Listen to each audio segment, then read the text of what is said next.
Good evening. Welcome to the PoliticIt podcast. It's good to have Marlo Oakes with us, our state treasurer. Thank you. And Marlo, you hit it off at the state convention. I've never seen a state treasurer get a standing ovation before, Yeah. but I think it's the topic that you're talking about that I think has people's interest. Yes. Let's talk a little bit about ESG scores. Why are you so against that implementation? Well, it's interesting. Really, I'm in this position because I saw what this treasurer role was all about, and that is, it really is at the heart of an investment role, whether it's investment management or investment banking. So with investment management, we have about $27 billion that we manage in the treasurer's office itself. And then, of course, I sit on the board of Utah Retirement Systems and CITFO, which is the portfolio for the school children, the different trusts. And so then on the other side, you have the investment banking, which is the sell side of the investment world. And that's where the credit rating comes into play, right? We're issuing debt at the state.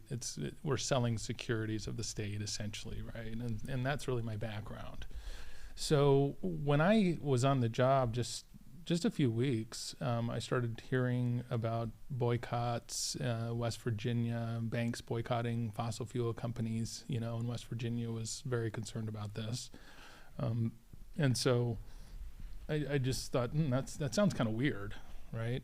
What are we doing? Why are banks boycotting fossil fuels? And so as I studied it, I started learning kind of what was happening. I'd heard about ESG because of my experience in the investment world.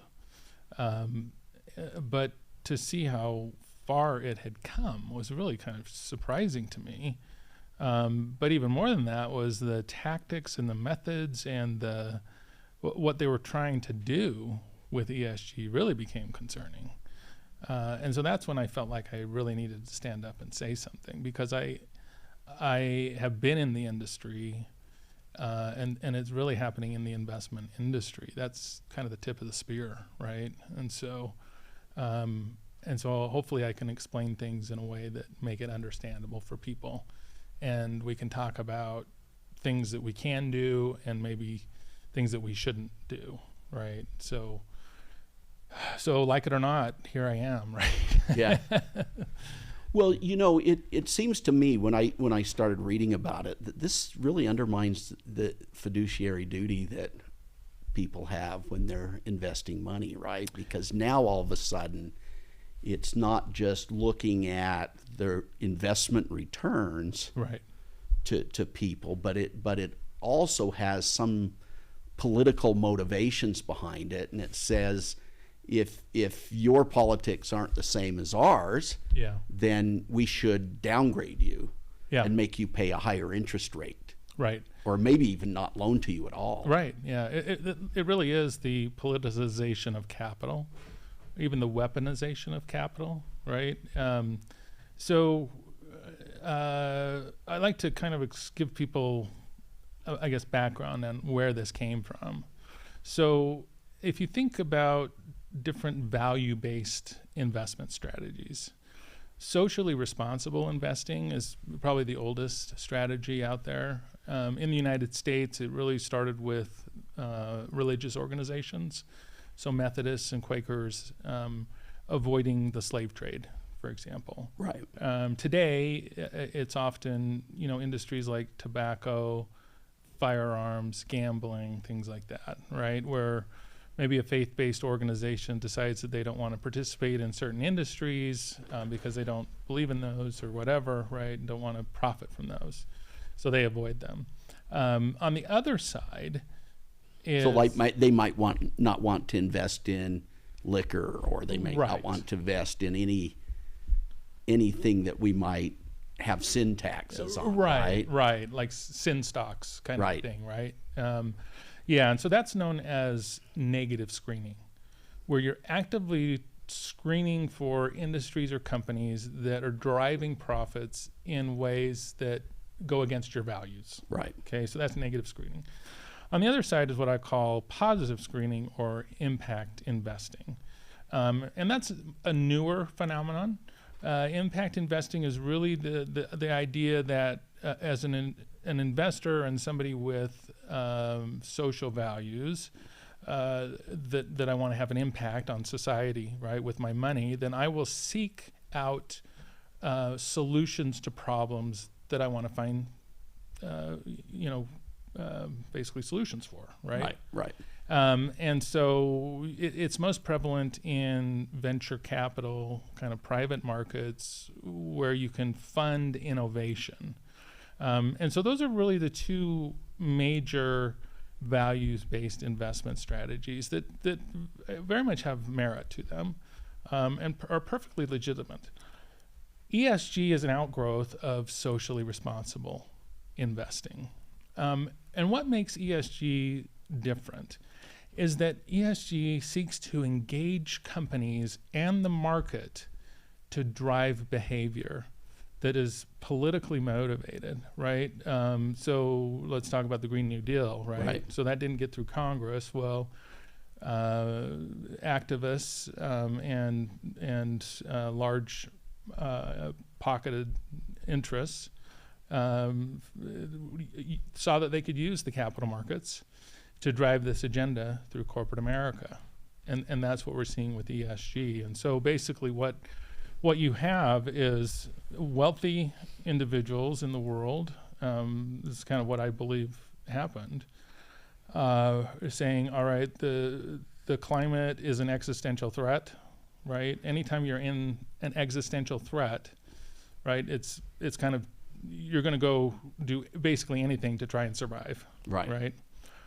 Because the worst case is about to happen, right? And so that's a very kind of extreme way to come at something, but that's kind of how this is being approached. But let's say Bill Gates, okay, he has the right to invest his money any way he wants, and that can be part of his formula. But where I see the problem here is that now you have investment funds that are doing that, even though the individuals that have invested their money there don't have those same political views. Okay, so here's what's going on.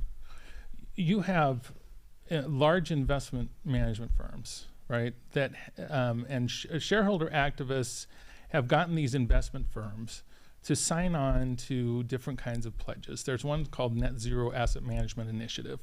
250 plus large institutional investors have signed this pledge, including BlackRock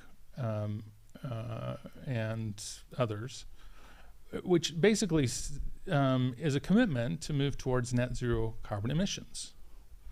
Well, our capital markets never contemplated this level of collusion before. So in the case of socially responsible investing, right, I am respecting other investors and their investment in other companies, right, in companies that I'm not investing in. Right. I respect your right to invest in those companies, right? Right. I'm just choosing not to do it myself. Right. ESG doesn't have that same respect. ESG says we have to drive a change or we are all going to die. Right. And so what this looks like is it wasn't the government that told ExxonMobil to cut oil and gas production 20%. It was BlackRock. So if I'm invested in ExxonMobil and my investment is, because I see oil and gas as an important part of our economy, but then you have another actor, another part of the market coming to ExxonMobil and saying you need to change your business. That affects me, right, as an investor, right? Right. I didn't ask them to do that. That's not what ExxonMobil is in the business for, right? Right. And so it fundamentally changes the dynamics in the marketplace. We do not have free market capitalism today in the United States, because there is a lot of capital that is ESG focused that says we are not going to put money into oil and gas projects. So in 2015, there were 59 funds around the world that were raised, oil and gas funds, represented 46.6 billion. That's what they raised. 2021, there were 11 funds, 4.6 billion. That's a drop of over 90%. That tells you what is happening in the marketplace. That capital, even though in the past it would have normally gone there, it is not now going there, even though they're perfectly legitimate, profitable projects that can be funded. Why isn't capital going there? The reason is that there is collusion in the marketplace to prevent investment dollars to go into those projects. This has never happened before in the United States. It is incredibly troubling. It is destroying our economic freedoms, our free market capitalism, and it is bypassing a legislative process because people said, well, we can get the Green New Deal through Congress, so we're going to push it through the capital market. Capital markets. And nobody's responsible in the capital markets. You don't have people voting for. Well, you don't even have you don't even have me personally moving my money around, right? Because I'm affected by the same now market structure that's being manipulated by third-party interest, right? The interest of the environmentalists, for instance, in that case, right. And so in the past, where in order for a market to function, you have to have people with a lot of diverse thought and interests, a lot of different interests, right? Because you have to have buyers and sellers. Anytime you're selling something, you have to have somebody on the other side wanting it, right? Right. If you have collusion, then you're artificially driving one side of that equation, right? And they knew they had to do that in order to prevent capital from going into the fossil fuel industry. You have to get enough people together to take the same side of the trade, if you will, and not put capital into an industry. That can only happen when you coordinate activity, and you see that by looking at who signed on to this net zero asset management initiative and other pledges like that. I mean, it's right out there. It's pretty plain to see. And when we have a situation where you've got these big companies like BlackRock, and I guess them in particular, like I think about because they might be investing, my retirement money, right? Or I'm gonna grab my water. Or individual retirement. Yeah. Yes. So what was never? So why don't you give us some sense about how big that is as a part of the market? Well, if you look at the top 3 investment managers, at least in terms of passive strategies, like index strategies, right? You're looking at BlackRock, Vanguard, State Street. They own over 20% of the voting shares of a lot of publicly traded companies, right? And so that's the concentrated power was not contemplated, right, to be used the way it is being used today. Because with markets, you're supposed to have competition, right? And if you don't have competition, then this is what can happen. So we've had consolidation of so much money at the top of the market that now you are susceptible to market manipulation. And that's what's happening. Now, what's unique about this is that they're using our money against us, right? But even then, you have massive pension plans around the country with big pools of capital, right? And they can also play into this dynamic. And so we are really seeing this consolidation of power. And we're not talking about hundreds of billions of dollars, are we? No, we're talking about trillions. BlackRock has $10 trillion. Of our money. Of our money. Vanguard, I don't know how many trillions. State Street, I don't know how many trillions, but it's a lot of money.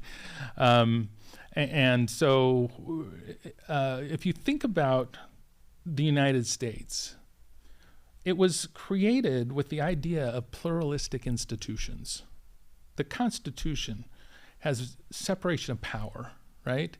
Plurality, or these different power centers, if you will, are spread out through our structure, our government structure, and throughout the economy, right? Because we didn't want centralized power, right? That was the whole fundamental idea behind this nation. So we have a lot of pluralistic institutions. In fact, the most pluralistic is probably the market, because you do have so many different entities or interests that are involved in the market, right? And buying and selling and transacting business. So we are seeing today with ESG the substitution of those pluralistic institutions for centralized power. And what do I mean by that? Well, you think about ESG. It's subjective on two very important levels. One is who's deciding what the ESG factors are. And number two, who decides what the right answers are to the ESG factors. And because they are subjective, it is susceptible to politicization, which is what we're seeing. Now, so let's explain so people know where we're coming from. Yeah. The ESG, you've really talked about environment, right? Yes. So far, but what is the S and G? Yeah, so S stands for social, G is governance, and I think the governance is kind of around executive pay and effectiveness of boards and having the right kind of checks and balances, right, and structure, things of that nature. But the S is really potentially susceptible to significant politicization. So, for example, it is not inconceivable for the government to say, okay, companies, you need to disclose the diversity in your workforce. You need to disclose the pay in the workforce, right? To see if there are discrepancies based on gender, based on race, gender, whatever it is, right? So under our current environment, that's almost like a woke score, right? Well, yeah. I mean, you're essentially turning over the management of your business, at least the human side, to the government, who could then dictate what you need to change in your business. So is it the government, though, that's coming up with? Well, it could be the government. Scores? It could be big banking interests. Well, look at the SEC is trying to push down ESG, to force ESG disclosures, right, across the economy. The MSRB, the Municipal Securities Rating Rules Making Board, Department of Labor, all the different entities. So this is the administrative state. The administrative state absolutely is going along with the investment folks, and then the private industry, like the credit rating companies, credit rating agencies like S&P Global, Moody's, Fitch, right? S&P is the first one and the only one so far, and hopefully it will be the only one that has created an ESG rating on a state. So there's a lot of different entities that could have or publish ESG scores, right? But that S, you're already seeing it in corporate America with boards where, people are investors, or I think it's probably mostly investors wanting to know or wanting you to have a certain kind of board member, whether it's LGBTQ or trans board member or some minority group. Yeah, I was just talking to somebody who was mentioning a board that they had a requirement for a homosexual member of the board, and so it was just it's just strange, right? Well, it's almost trying to redefine what their fiduciary duty really is. Yes, right? and I'm glad you brought that up, because the reason that we have fiduciary standards in this country is to protect ourselves from these kinds of things, right? So as an investment manager, if I'm running a retirement portfolio, my fiduciary obligation is to the beneficiaries. The decisions that I make have to be in the financial best interest of the beneficiaries, right? That's the number one thing, and that's the only thing that I can really focus on. That's different than me personally saying, oh, I want socially responsible investments, and so I'm not going to invest in oil and gas. Right. But this is taking that decision away from me and giving it to some third party. Yes, and let's remember, right, if I am very much for allowing people to express their opinions in the capital markets with their own money. Where I think it goes too far is when multiple investors come together to force an agenda on companies, right? When I start trying to implement a political agenda that doesn't just affect me, but affects everybody else in the marketplace and affects the market itself, that's problematic. That's going way beyond First Amendment free speech issues, right? That's to drive a political agenda, and you have to have a lot of power to do that. Rather than driving it through the legislative. Correct. It's being driven into the administrative state, right? Yes. So you basically have the private sector coming together with the government, the administrative state, to drive a political agenda. And you have to think about this. If you think ESG is a good thing, well, let's think about what happens if the other side of the aisle were to take over and had control of the levers in this case. And suddenly they started implementing right of center policies, right? Where every company had to donate to pro-life causes or whatever it is. I'm just as against that as I am with what's going on today, because you're weaponizing capital against citizens of the United States. Right. We need to have neutrality in the business world. Which is kind of what, from what I understand now with Elon Musk taking over Twitter, you see the reaction from the left. Right. Because now all of a sudden you've got someone coming in and with his own money, right? And saying, no, we've got to kind of come to the center, right? In fact, a tweet the other day said, if the far left is as mad as the far right, then I probably struck the right balance. Yeah, that's right? Yes. But it's kind of the same. But it points to the issue, right? It's this idea that in the United States we have long held to this idea that you do business to serve a societal interest, right? If you're an oil company, you're serving society by producing oil and those needed commodities, right? If you're in the restaurant business, you're serving food as a benefit to the community, whatever it is, right? And you stay in business because you're serving a societal need. Well, and in the market, that's supposedly the responsibility of the market itself. That's right. Right? Yes. Rather than special interest within the market making these decisions. Correct. Now so what's very interesting, if you think we talked about the plurality of markets, right, with all these different interests. And we talked about how ESG is this idea of substituting pluralistic institutions for centralized control, right? In graduate school, I took a class from a professor who wrote a very famous paper, and it was on orange juice futures and meteorologists, and who's better at predicting the weather.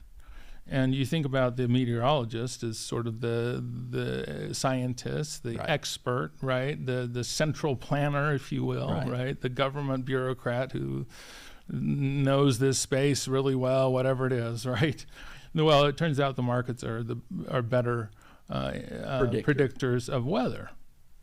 That's very significant, because you have to understand that markets bring together many different ideas, and they consolidate around a price, and that price has information embedded in it, and that's how you find out who's better, right, at predicting and weather. that's the idea in capitalism, right? That's exactly right. That people interacting in a free market. Yes. But what we have with this is really not capitalism, but cronyism. That's right. It's special interest. Yes. Affecting the regulatory structure. Yes. So that they can get their will. And it's not even just the regulatory structure. It is affecting the where capital goes today, right? So if you think about all these different actors in the market, right?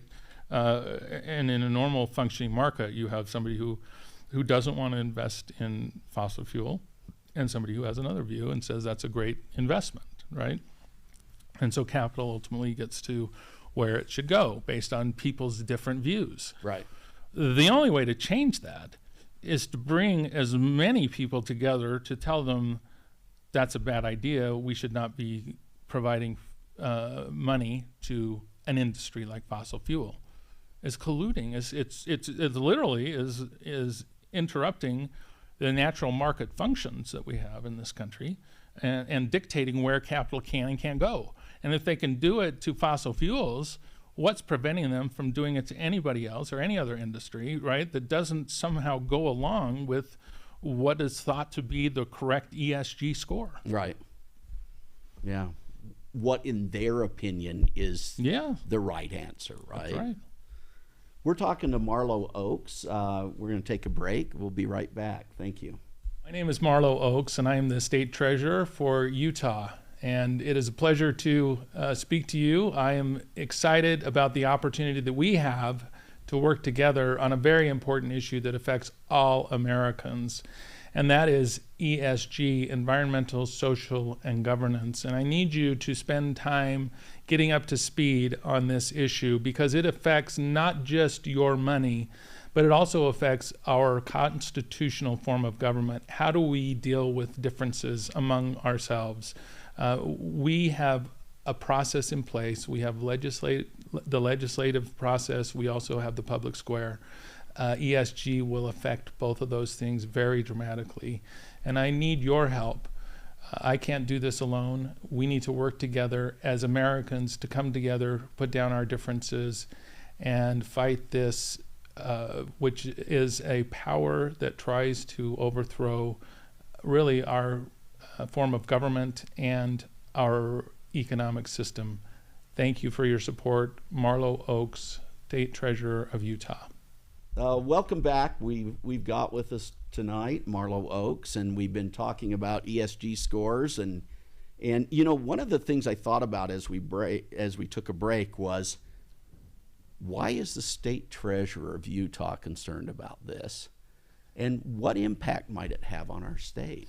Yeah, so if you think about the treasurer's role, it really is at the crossroads of politics and capital markets, and that's where ESG is. It's politics in capital markets, and so it definitely, it really is kind of the state treasurer's role in looking at this and understanding it. And so when it comes to the state of Utah, we're talking about specifically with the treasurer's office, the credit rating of the state. That's probably the most applicable, although because it is in investment portfolios across the state, and I oversee a lot of those investment portfolios, or at least sit on the board of the investment portfolios of the state, it also impacts those. But let's just focus right now on the credit rating of the state. So the state of Utah, when we need to borrow money in the capital markets, we rely on our credit rating, because that tells investors how likely they are to get paid back. And so the highest rating is AAA. And we are rated by 3 different credit rating agencies, S&P, Moody's, and Fitch. And since they have started rating us, and they started at different years, so S&P was the earliest, they started in 1965. Moody's, I think, was 1973, Fitch, 1992. Whenever they picked up coverage or started writing about Utah and providing a credit rating, They started at AAA and have never moved that. It has always been AAA. We are known as a AAA credit, one of the few in the country, but maybe the only in the country that's never been downgraded. I need to look at that. But the point is that Utah has a stellar credit rating. And why is that? Because we have always been fiscally responsible. We've been very careful about how we spend our money. 17 years in a row on rich states, poor states. Absolutely. As the best run economy in the nation. Exactly. So we have a lot of great things going for Utah. Utah is very highly regarded as a financial credit and always has been. And so when you introduce ESG as a factor to decide the rate at which a state can borrow money in the capital markets, you're introducing something beyond just a financial score. You're introducing a political score. And so what can happen then is that other people determine what investors should look at, how they should judge Utah before extending them credit or letting them borrow money in the capital markets. So it opens us up to politics in the capital market. So us being a red state may actually affect it. So yes, because if we have the wrong policies, if somebody determines that we have the wrong policies, then our credit could be affected. Or not even, it's even separate from the credit.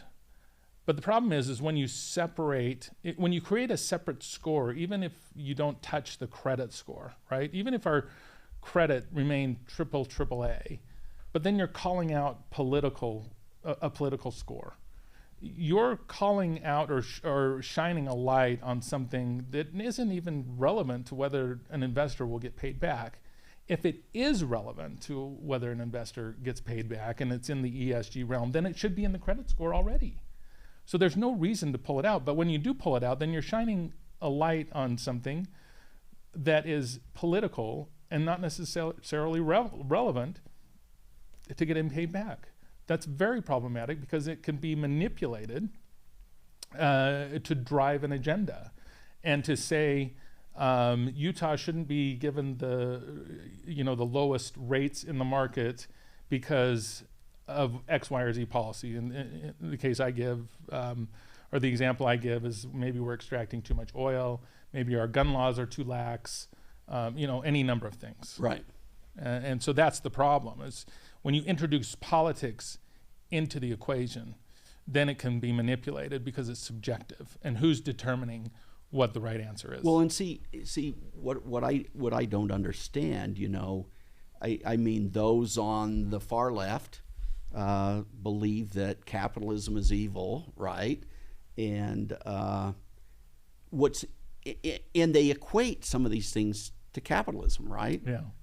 Which have nothing to do with it. That's right. I mean, if you think about something that's very anti a free market is to put some administrative state in charge of determining how money's allocated, right? Oh, yeah. I mean, that's the very definition of socialism. That's exactly right. That's exactly right. And that is the path we're on right now. And what is so troubling is that it's these investment managers that are operating in our capital markets that are pushing this agenda. It's crazy. Yeah. And they're using our money. They're using our money to do it. And that's the thing. It's not like I can opt out of my state retirement, right? Right. And there's been rules in place that are moving away from that. But for instance, at the university, we're in TIAA, and I can pick anything within TIAA, right? But if you've got some third party out there, some administrative state that's telling them right how they need to invest the money, yeah, it's I now lose my ability to have manage my that. funds, Yeah, right? Yeah. So what do you see as some potential solutions to this problem? I mean, what do we do as a state? Well, I think because it is a market problem, right? The problem is the markets are being interfered with. And so there's not an easy legislative answer to this. And I think that's really important to understand, because legislation is ultimately force, right? And this is ultimately force, but it's being forced in the capital markets. But I think ultimately there's got to be market answers to this. So one of the most important market answers is to take power away from those who have the power right now. And that is by moving money. If you have money with some of these large investment managers, to make sure that it is pulled away from them, because that's what's giving them their voice. And you have to remember, they're really there's three entitlements as an investor. You're entitled to cash flows or the financial benefits. You're entitled, if you're a shareholder, to the proxy vote, to vote your proxies, so to vote on proposals that a company is considering. The third thing that you're entitled to is a voice with the company. And that's what is being abused right now by those entities that have so much money under management. It gives them an outsized voice in the marketplace. And so that's where, when we take money away from them, their voice diminishes. And so that's a very, very important part of this solution. And we do need to be careful about the legislative fixes that we look at. Yeah, because ultimately, if we insert ourselves legislatively, we're actually exacerbating the problem sometimes. Correct. That's right. Reagan used to say, don't come to government for the solutions to these things. Government's not the solution; it's the problem. Right. And that's what we should look at. Right. Yeah. And then it's going to be at the federal level, hopefully, putting some brakes, however Congress can do it, around the regulatory state, because that is the regulatory state is not supposed to be political, but it has become a political monster. Right. They've now taken on their own legislative powers. They are trying to insert rules or to push rules down without any kind of accountability to voters. And so that's got to be, there's got to be some. Well, I was happy to see your letter that came out. You got our whole national delegation involved in that, right? Yes. So we had, I guess, both senators, Senator Romney and Senator Lee, and then you had all the congressional delegations sign on. You also had the governor.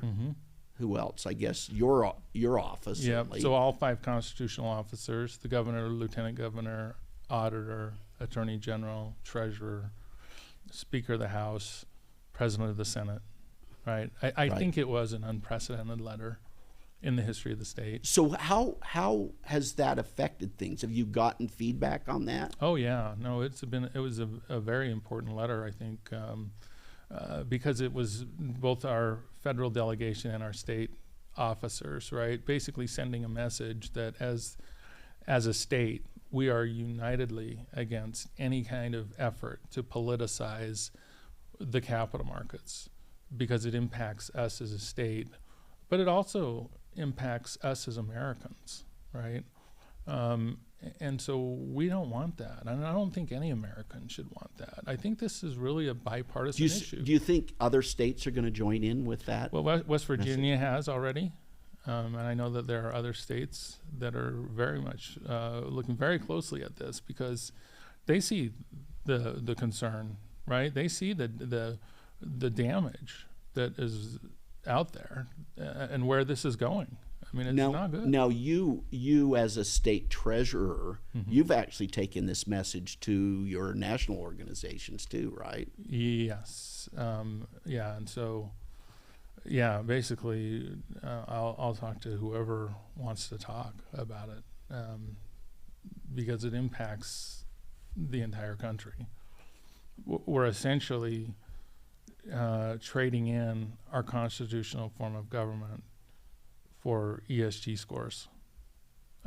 I mean, we're just... And this is actually a national movement, isn't it? I mean, it has to be. International, yeah. I mean. ESG, yes. As far as ESG. Oh, very much so. It really started in Europe, right? And that's where the kind of the thought leadership is around it, right? Klaus Schwab and stakeholder capitalism, right? Instead of shareholder capitalism. There are efforts to change the fiduciary standard of a corporation so that it's not just to the shareholders, but it's to stakeholders. That is incredibly dangerous because once you do away with the shareholder supremacy rule, then ESG is perfectly legal. But you have to remember who is taking the risk in a corporation, the financial risk. It's the shareholders, right? They have their money on the line, right? And so if we change the shareholder supremacy rule, then a corporation has to serve all of these different masters and essentially serves none of them. So I was reading was that an editorial that you wrote? Possibly. Recently? Yeah. So why don't you tell people a little bit about that? Yeah, so I actually the first piece that I wrote was called The Invisible Fist, ESG, The Invisible Fist, and really just talking about how ESG, some of these ideas that we've talked about, the consolidation of power that ultimately represents ESG, right? In order to be effective, ESG has to have power because it's about coercion in corporations and forcing behavior in companies. And so that requires power, and ESG is an attempt to consolidate power through financial means. And so that's a clever twist on Adam Smith there, wasn't it? Yes, yes, exactly. I like that visual cue. Yeah, there, yeah. Really, because it really tells it all, right? It really does. Yeah, because a fist being forceful. Right. It's really the corruption of capitalism. Rather than this invisible hand that puts my personal agenda in check, right? Mm-hmm, right. So I actually benefit others from my behaviors, even though they're self-interested. Right. Under this scenario, though, it's some external group that's kind of deciding what these rules are going to be, and then they're forcing that into the market, right? That's right. Yeah, which essentially is socialism again, right? Yeah, I mean, it's the idea of controlling. Yeah, it's communism. Yeah. I mean, socialism probably isn't strong enough a word. Right. Right. Yeah, it's the complete control. That's right. Even though I don't effectively own all the corporations, I have so much influence that it's as if I own them. Right? That's right. That's exactly right. And then you can force your agenda through the system. Yeah, and these agendas are becoming more and more radical, I think. Oh, yeah. I mean, let me give you an example that I just came across. So there's a large tech company in the United States who had hired an investment manager, an institutional investment manager, to manage part of their portfolio. And a few years down the line, after the relationship had been started, so they'd been with this manager for some time, they came to the manager, this tech company, and said, we would like you to meet with our HR department, so the tech company's HR department. And they're like, okay, it's kind of a strange request, but we want to accommodate our clients. So they sat down with the HR department, and the department explained to them that they wanted them to implement ESG in the portfolios. And they said, okay, great, we'll implement that in your portfolio. And they said, no, we want it not just in our portfolio, but all of your clients' portfolios as well. And they kind of were like, okay, we can't do that. It's not your money, right? And so, but that's what ESG tries to do. It is trying to force a political agenda on the entire marketplace, whether you agree with it or not. And that's why it requires so much money and so much collusion. You have to have groupthink to drive this in order to have the power to force the agenda onto everybody, and that's what they're trying to do. And you know what's funny to me is these are the same people that are melting down because Elon Musk bought Twitter, right? But he's got the wrong way of thinking about the way this should be implemented. That's right. I mean, you hear people today on the talk shows and on television saying, "Oh, we need more restraints on speech in online communities." Yeah, which is a terrible idea.